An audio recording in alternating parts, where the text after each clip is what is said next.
यहाँ पे देखेंगे तो इतने सारे स्टेप में आपको फॉर्म को फिलअप करना है। यहाँ रजिस्टर हेयर का ऑप्शन मिलेगा, इस पे आप क्लिक करेंगे। यहाँ पे अपना जो है इस तरह से Shri, Shrimati, MR, MRS, MS ये सब आप जो है चूज करेंगे। अगर कोई मेल कैंडिडेट्स है तो यहाँ पे एमआर चूज करेगा, फीमेल के लिए एमएस है, एमआरएस भी है यहाँ पे, तो ये आप चुनाव कर लीजिएगा। इसके अलावा यहाँ पे अपना नाम लिखेंगे जिस तरह से मैट्रिक के मार्कशीट पे है उस तरह से आपको अपना जो यहाँ पे नाम लिखना है। स्पेलिंग सही से लिखिएगा। दोबारा नाम को कंफर्म करना है या ईमेल आईडी लिखना है या जेंडर बताना है। यहाँ हाईएस्ट क्वालिफिकेशन आप मैक्सिमम कहां तक पढ़े हैं, ग्रेजुएशन तक ही पढ़े हैं तो ये आप चूज करेंगे। 10+2 इंटरमीडिएट तक पास है तो ये चूज करेंगे। और यहाँ 10वीं तक पढ़े हैं तो आप 10वीं ही यहाँ पे चूज करेंगे। तो जो जहां तक पढ़ा है उसके अकॉर्डिंग यहाँ पे जो है वो चुनाव करेगा। तो उसके अकॉर्डिंग जो है यहाँ पूछ रहा है कि do you want to apply for reporter post advertisement date इतना, मतलब क्या आपने रिपोर्टर पद विज्ञापन संख्या इतना के लिए आवेदन किया था उस समय जो वैकेंसी निकाली गई थी 01/2019 में जो वैकेंसी निकाली गई थी उसके लिए आप रिपोर्टर पद पे फॉर्म भरे थे तो हाँ करिए, नहीं तो नो करेंगे। ये पूछा है क्या बिहार सरकार के सरकारी कर्मचारी या लगातार 3 साल की सेवा पूरी कर ली, अगर कर लिए तो हाँ करेंगे, नहीं है तो यहाँ पे नो करेंगे। आर यू एक्स सर्विसमैन, अगर एक्स सर्विसमैन तो यस करिए वरना नो करेंगे। Are you person with disability, अगर आप विकलांग है तो यस करेंगे वरना नो करेंगे। Are you domicile of Bihar, Bihar के निवासी तो हाँ करेंगे। अपने कैटेगरी का चुनाव करेंगे, general, EWS, BC, EBC, SC, ST, कौन सी कैटेगरी से आप आते हैं यहाँ पे आपको चुनाव करने का ऑप्शन आ रहा है। यहाँ अपना डेट ऑफ बर्थ की चॉइस करना है तो यहाँ कैलेंडर ओपन होगा। इस तरह से आप जो अपना डेट ऑफ बर्थ की चॉइस कर सकते हैं, जो भी आपका डेट ऑफ बर्थ है। यहाँ आपका उम्र ऑटोमेटिक आ जाएगा। यहाँ मोबाइल नंबर लिखेंगे और सेंड ओटीपी पे क्लिक करेंगे तो आपके मोबाइल नंबर को ओटीपी चला जाएगा। ओटीपी जाने के बाद से आप यहाँ ओटीपी को लिखेंगे और यहाँ कंफर्म ओटीपी पे क्लिक करेंगे तो आपका ओटीपी कंफर्म हो जाएगा। उसके बाद से रजिस्टर वाला ऑप्शन यहाँ पे आपको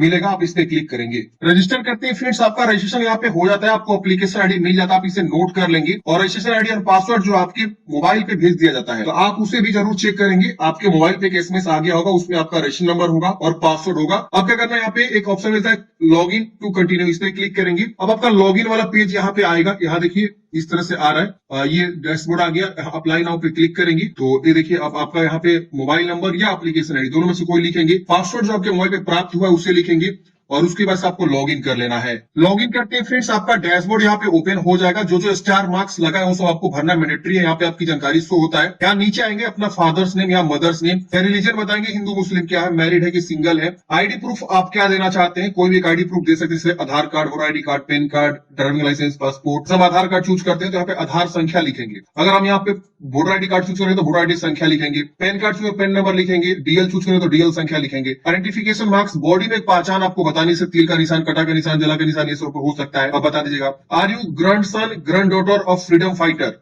ऑफ स्टेट बिहार, अगर आप जो है बिहार राज्य के स्वतंत्र सेनानी के पोता पोती या नतनी है तो यस करेंगे, नहीं तो नो करेंगे। यहाँ पे आपको जो है योग्यता के बारे में बताना है, क्वालिफिकेशन। तो यहाँ पे देखिए 10वीं क्लास के बारे में सबसे पहले पूछ रहा है तो यहाँ पे स्कूल का नाम लिखना है, फिर बोर्ड का नाम यहाँ लिखना है। 10वीं का रोल नंबर क्या है, पासिंग ईयर क्या है, कौन से ईयर में आप 10वीं पास आउट किए हैं, परसेंटेज क्या आपका 10वीं में वो आपको बताना है। अगर आपका सीजीपीए है, ग्रेडिंग सिस्टम है तो उसको परसेंटेज में कन्वर्ट कर लेना है और उस तरह से आपको लिखना परसेंटेज में। अब यहाँ पे 12वीं की जानकारी आपको भरना है तो यहाँ पे स्कूल कॉलेज का नाम दोनों में से कोई लिख सकते हैं, बोर्ड का नाम, स्ट्रीम साइंस आर्ट्स कॉमर्स किस विषय से आपने पास आउट किया हुआ है, रोल नंबर क्या है, पासिंग ईयर क्या है, परसेंटेज यहाँ पे आपको बता देनी है। इसके बाद से ग्रेजुएशन के बारे में पूछ रहा है तो इंस्टीट्यूट का नाम, बोर्ड का नाम, कोर्स आप बीएससी, बीकॉम, बीए, बीबीए, कौन सा कोर्स आपने किया हुआ है, मतलब ये आप बताइए कौन से स्ट्रीम से आपने जो है ग्रेजुएशन कंप्लीट किया। अदर है तो अदर भी चूज करेंगे तो अदर कोर्स का नाम लिखने का आएगा, नहीं तो इसमें से आपका है तो आप यहाँ चुनाव कर लेंगे। पासिंग ईयर यहाँ पे आएगा, पासिंग ईयर बता देंगे। फिर यहाँ पे परसेंटेज आपको बता देना है। यहाँ पे आपको कम्युनिकेशन डिटेल्स, यहाँ पे पत्राचार का पता आपको बताना है। सबसे पहले आपका परमानेंट एड्रेस पूछ रहा है, यानी अस्थायी पता पहले आप बताइए। जो भी आपका अस्थायी पता है यहाँ 2 लाइन दिया हुआ है, दोनों लाइन को यूज करते हुए लिखेंगे। विलेज, पोस्ट, थाना सब चीज यहाँ पे मेंशन करेंगे। यहाँ राज्य, यहाँ पे पुलिस स्टेशन, पिन कोड। अगर आपका मान लीजिए अलग एड्रेस है, शहर जैसा एड्रेस है तो जो भी शहर जैसा एड्रेस है दोनों एड्रेस लाइन को मिलाते हुए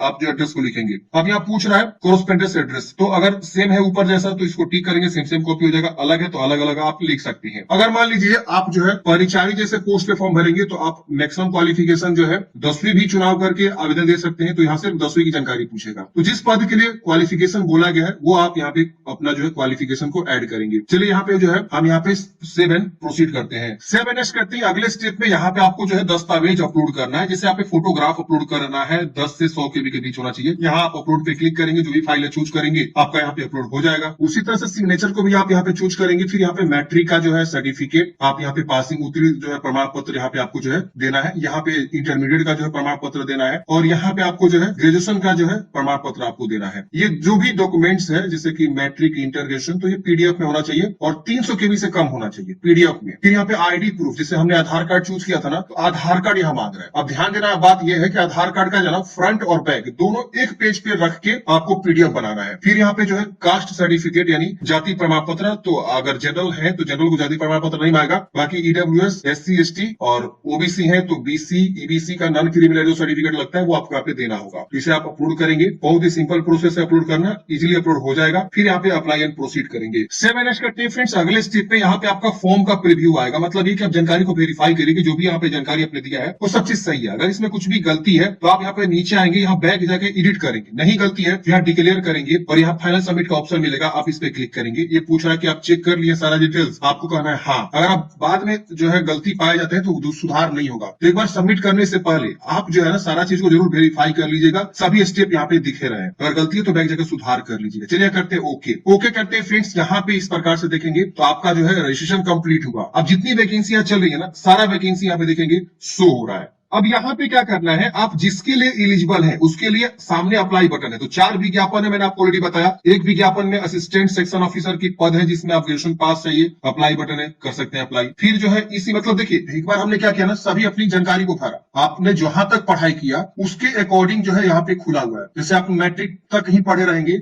और मैट्रिक के बेस पे ही आप मतलब फॉर्म को भरेंगे तो सिर्फ यही वाला पद शो करेगा, क्योंकि सिर्फ मैट्रिक पास पे जो कैंडिडेट्स इंटरमीडिएट तक पढ़ा हुआ है और वहां पे फॉर्म भरता है ना, तो लास्ट में उनको जूनियर क्लर्क और ये सब जो वैकेंसी शो करेगी। अगर कोई ग्रेजुएशन तक जो है यहाँ पे फॉर्म भर के मतलब आवेदन करके और आगे आता है, यहाँ तक आता है, तो उनको ये सारा वैकेंसी शो करेगा। तो जैसे मान लीजिए हम इस पे अप्लाई करना चाहते हैं तो हम इसके लिए क्या करेंगे, इस तरह से जो इसके सामने अप्लाई का बटन है अप्लाई कर सकते हैं। अगर हम इसके लिए अप्लाई करना चाहते हैं इसके लिए भी, आप चाहे चारों के लिए एलिजिबल है तो चारों के लिए भी अप्लाई कर सकते हैं। बस आपको एक बार जो है लॉगिन आईडी बनाना है। चलिए हम यहाँ पे प्रोफाइल कंप्लीट कर लिए हैं, लॉगिन आईडी बना भी लिए हैं, आपको मैंने दिखाया भी। अब यहाँ पे हम जो है अप्लाई इसके सामने करते हैं। अब हम जैसे इसके सामने अप्लाई पे क्लिक किए, यहाँ पे देखेंगे इस तरह से जो है आ जाएगा टोटल सिलेक्टेड, यानी हमने एक ही चुनाव किया हुआ है। अब यहाँ पे देखेंगे तो आप अपने क्वालिफिकेशन के अकॉर्डिंग यहाँ पे चॉइस करेंगे। जैसे कि इस वैकेंसी में विज्ञापन संख्या 1 में 2 पोस्ट है, तो आप दोनों के लिए यहाँ पे टिक करके अप्लाई कर सकते हैं। जैसे हमने ये भी चूज किया और ये भी चूज किया, दोनों को हमने यहाँ पे चूज कर लिया। अब यहाँ पे हम प्रोसीड करेंगे। अब यहाँ पे हमारे लिए एप्लीकेशन फी जो लग रहा है वो शो करेगा, यहाँ पे हम टिक करेंगे। अब हमको यहाँ पे जो है एप्लीकेशन फी जो लग रहा है वो हम यहाँ पे पे करेंगे, जो भी हमारे पास एप्लीकेशन फी जमा करना है। तो हम क्या करेंगे, इस तरह से एप्लीकेशन फी जमा कर लेंगे। एप्लीकेशन फी जमा कर लेने के बाद से फ्रेंड्स हम जो है फॉर्म को प्रिंट आउट निकाल के हार्ड कॉपी अपने पास सुरक्षित रख लेंगे। आपको लग रहा है कि नहीं हमें और एक पद के लिए आवेदन देना चाहते हैं, तो आपको दोबारा रजिस्ट्रेशन करने की आवश्यकता नहीं है। आप सिंपल क्या करेंगे, लॉग इन करेंगे। लॉग इन करते आपका डैशबोर्ड में दिखा देगा कि आपने इस वाले पद के लिए अप्लाई कर दिया है, आप इसके लिए